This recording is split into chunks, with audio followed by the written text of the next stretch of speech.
Hello everyone, अस्सलाम वालेकुम। I am Abdullah and you are watching English with Abdullah. मैं उम्मीद करता हूं कि आप सारे अच्छे होंगे, ठीक ठाक होंगे और खैर खैरत से होंगे।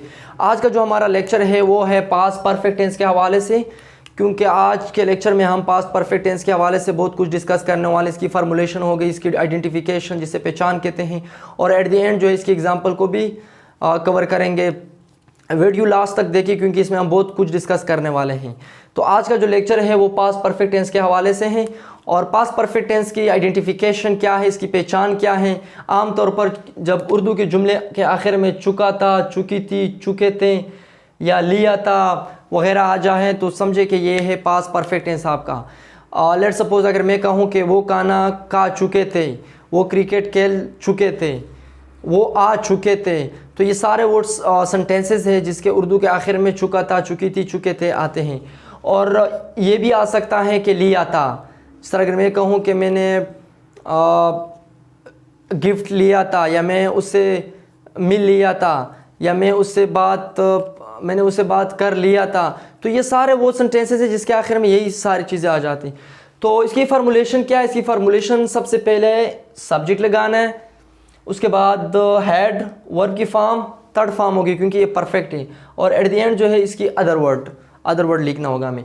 और सब्जेक्ट चाहे सिंगुलर हो चाहे प्लूरल हो, उसके साथ हेड लगाना है, क्योंकि प्रेजेंट परफेक्ट में हम सिंगुलर के साथ हैज़ लगाते थे, और जो प्लूरल सब्जेक्ट थे उसके साथ हम हैव लगाते थे। यहाँ पे कोई वो सी नहीं है, सबके साथ क्या लगाना है? सबके साथ हेड लगाना है, चाहे सब्जेक्ट सिंगुलर हो चाहे प्लूरल हो। और उसके बाद वर्ब की थर्ड फॉर्म होगी, उसके बाद अदर वर्ड। और जहाँ तक बात है नेगेटिव की, तो नेगेटिव में क्या करना है? सब्जेक्ट और जस्ट हेड के बाद क्या लगाना है? हमें नॉट लगाना है। हेड के बाद सिर्फ नॉट लगाना, वही वर्ब की थर्ड फॉर्म होगी प्लस अदर वर्ड होगी। और इंट्रागेटिव में, जिसको सवालिया कहते हैं उर्दू में, और सवालिया में ये करना है कि हेड को सब्जेक्ट से पहले लिखना है।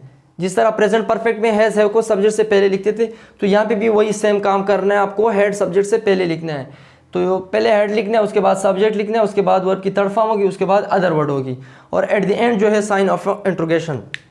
अब इसकी एग्जाम्पल की तरफ जाते हैं। जिस तरह यहाँ पे मैंने एक जुमला लिखा है कि I had eaten food, I had eaten food, मैं खाना खा चुका था।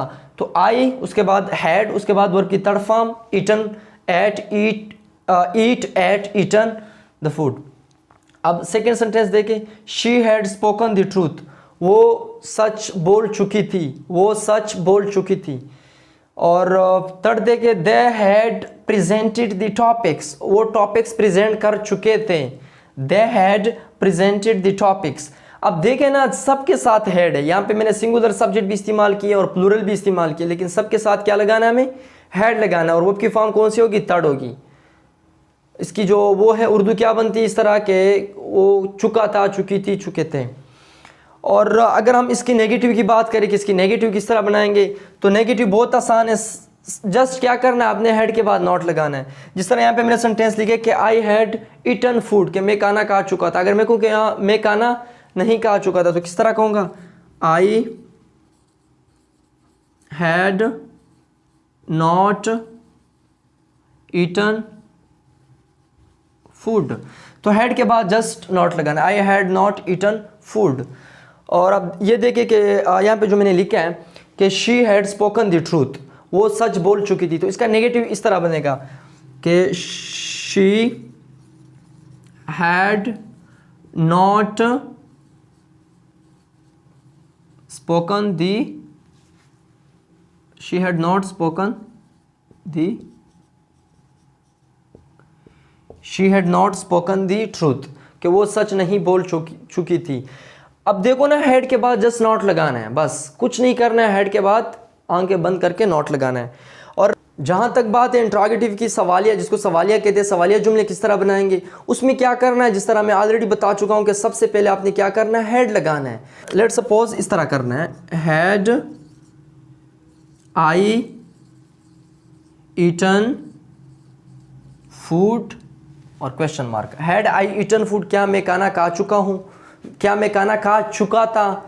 अब ये देखे, she had spoken the truth, वो सच बोल चुकी थी, क्या वो सच बोल चुकी थी? तो किस तरह होगा? Had she spoken the truth, और एट द एंड जो question mark, had she spoken the truth, क्या वो सच बोल चुकी थी। तो ये थर्ड फॉर्म है स्पोकन, स्पीक, स्पोक, स्पोकन। अब ये तो इसके हो गए। इसके साथ साथ इसका एक और फार्मूला जो बहुत ज़्यादातर इस्तेमाल होता है हमारे उर्दू में और काफ़ी तकरीबन एग्ज़ाम में भी ये ज़्यादातर पूछा जाता है कि शायद आपने देखा हो कि पुलिस के आने से पहले चोर भाग चुका था, या डॉक्टर के आने से पहले मरीज़ मर चुका था, क्लास में इंटर होने से पहले क्लास स्टार्ट हो चुका था। तो उसकी फार्मूलेशन कुछ इस तरह। गाइज ये जो है ये इनका सेकंड फार्मूला है। एक फार्मूला तो ये था कि सब्जेक्ट हेड वर्ब की third form plus other word, चुका था, चुकी थी, चुके थे, बस ये करना था, सब्जेक्ट हेड वर्ब की third form plus other word. अब ये सेकंड फार्मूला कुछ इस तरह है कि पहले वही फार्मूला होगा सेम जो मैं ऑलरेडी पढ़ा चुका हूँ कि सब्जेक्ट हेड वर्ब की third form plus other word, उसके बीच में कामा, उसके बाद बिफोर, उसके बाद सब्जेक्ट वर्ब की second form plus other word. अब देखो ना ये कम्बिनेशन है, ये प्रेजेंट पास्ट परफेक्ट है और बीच में बिफोर है, उसके बाद पास्ट इंडिफिनिट है। तो ये पास्ट इंडिफिनिट और पास्ट परफेक्ट का कम्बिनेशन होता है। इसका जो असल फार्मूला है और असल में जो ज़्यादातर इस्तेमाल किए जाते हैं वो तकरीबन यही होते हैं और एग्ज़ाम में ज़्यादातर ये पूछे जाते हैं क्योंकि ये दोनों काम हो चुके हैं।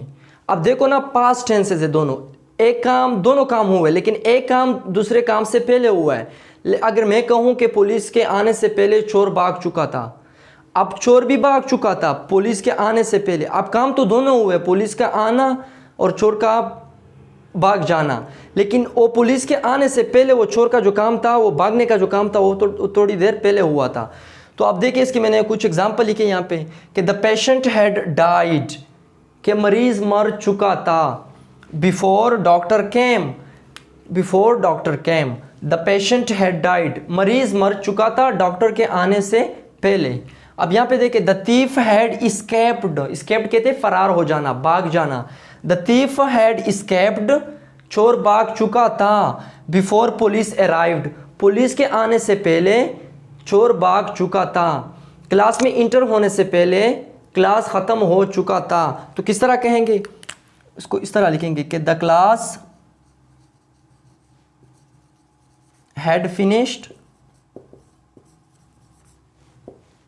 बीच में कामा, फिर बिफोर आई